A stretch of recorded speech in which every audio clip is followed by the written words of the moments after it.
How's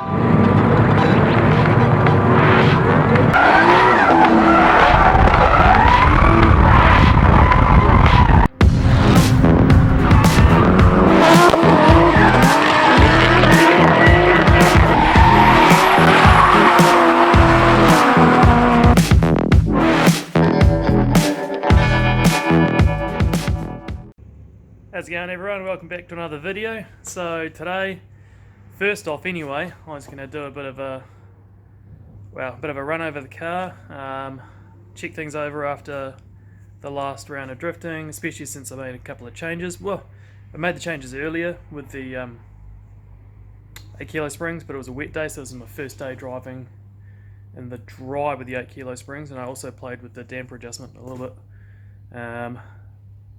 So what I'm going to do now is I'll quickly take you over my tyre rack, or even just the tyres in the back of the truck actually.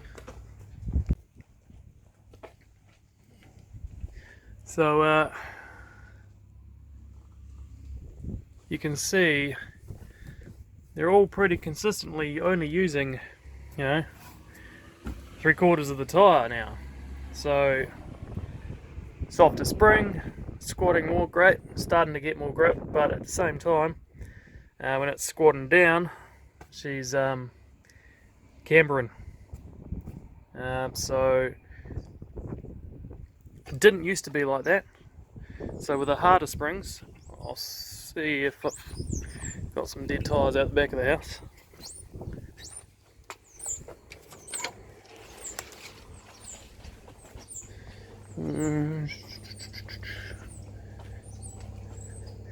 So yeah, tyre wear previously was sort of more even. What I can read off these ones is the tyre pressure is too high because it's burning more of the centre than the outers, but I'm a little bit limited by that, by me wanting well, but by my rim and tyre choice, because the 10.5 inch wides, lowest I can go is about 28 psi safely and not DB'd. I mean, I can do 26, but if I even bump a rumble strip, they are gonna DB'd. So yeah, I mean, I did used to, with the harder springs, obviously wear, ignoring that being too high pressure, they wore reasonably even. But yeah, now with the softer spring, it's worn only the 3/4, so that means I need to play around with my adjustment and going to throw some positive camber at it. So it's currently at 0 or 0.1ish. So I'm going to go into the positive camber, and while I'm at it, it's going to throw a bit more toe in as well, try and get a bit more drive and see how that feels. Trying to move away, get some decent lighting. So I got one more track day coming up next month. That's the last one before the Drift South season starts. So pretty keen to get that sorted and get that a test. I am getting to the point now where I am going to have to be starting to be a little bit conservative with my spending, so that I can do the full season. So I'll probably maybe just allocate 2 pairs of tyres for that day, just to see, basically check my tyre wear. So I'll make those adjustments to the alignment, check my tyre wear, and at least I'll be able to have, I guess, a little bit of data behind me so that I can know if I need to adjust it again before the actual season starts. But yeah, that's the plan. So, but with positive camber, a bit more toe in, should look funky as hell. But yeah, it's kind of necessary. And yeah, I mean, there's a few other things I've got to go over on the car as well. So it was 100% the turbo drain gasket leaking again, because that was like that. See, oil on top, would have been spraying that way, getting oil in all around there and all around there. So why? Why? I mean, my only thoughts are that I need to trim this back here, because that might be interfering with the V-band when it's clamped, and when I clamp it up, it might just like nudge that forward and tilt it and just upset it enough to leak. Just check the sizes. Yeah, I know that's not how you do it, but yeah. I just check the sizes, and the drain on the turbo and the drain there is the same size. It's not like it's too small.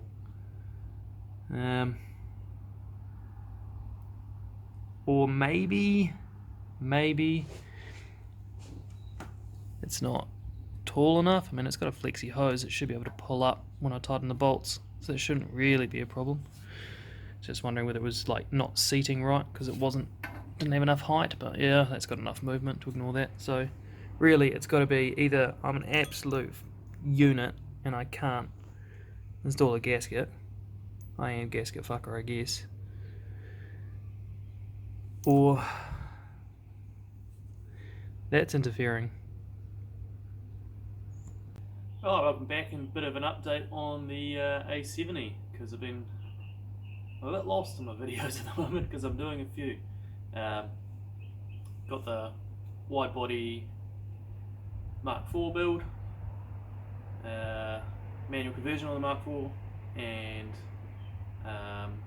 new suspension components for that as well. On top of that, been sorting out the Hilux, because that has not been loving life towing recently.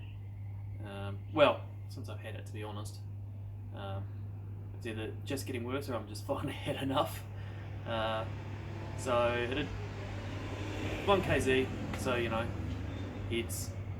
So it had done a head before I bought it, previous owner.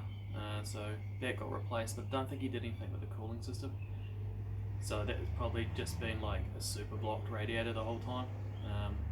So yeah, new thermostat, new radiator, flush all that crap out, transcooler, to try and make that a little less grumpy when towing. Hopefully it works, we'll find out soon. So yeah, what else I've got to do for this is turbo drain. Pulling that off, which is quite a lot of admin. Got to remove all the power steering system and shit like that. So.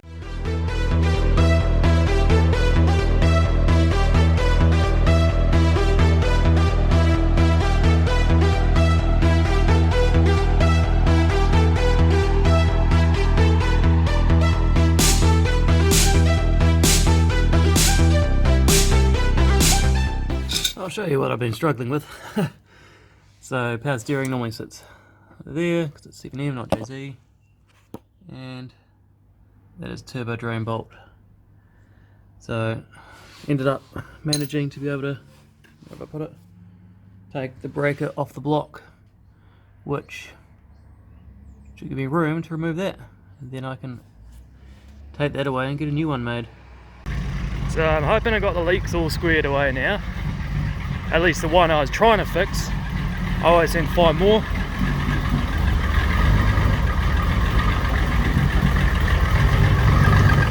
Seeming okay at the moment. So, gonna take it down to tyre general renewal again. Get those guys to square up that rear alignment actually properly, not just use my eyeballs. And pick up my tyres ready to go for Tuesday. Then I've got to run from there back to Willie's to go work on the Mark IV to actually get their gearbox in. So I got to hustle. I'll see you guys soon.